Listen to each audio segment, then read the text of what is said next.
Most piano libraries are built to be perfectly even.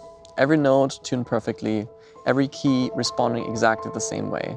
But that's not how all real pianos feel. It's about those unpredictabilities and slight fluctuations in feeling that make a piano play the way it does.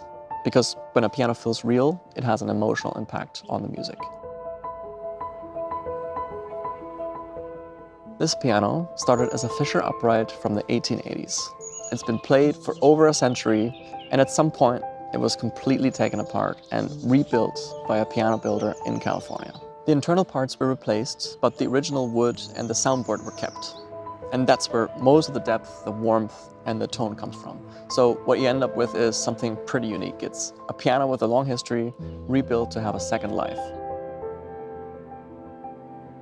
It doesn't really behave perfectly. Some keys feel heavier, others respond a bit faster.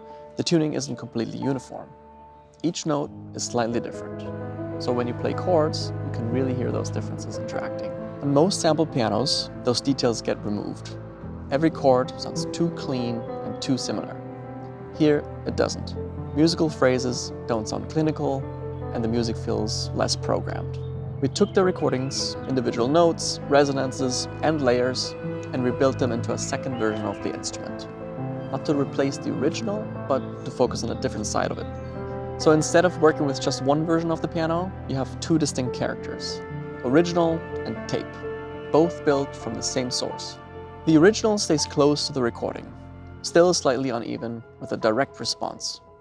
The tape version adds slight pitch movement and a softer attack for a more intimate feel. They're both clearly different, but both carry the same weight and resonance. And that's where the feeling comes from. They respond differently when you play them, and they behave differently when you listen back. This is not a piano built to sound perfect. It's built to keep what made it interesting in the first place.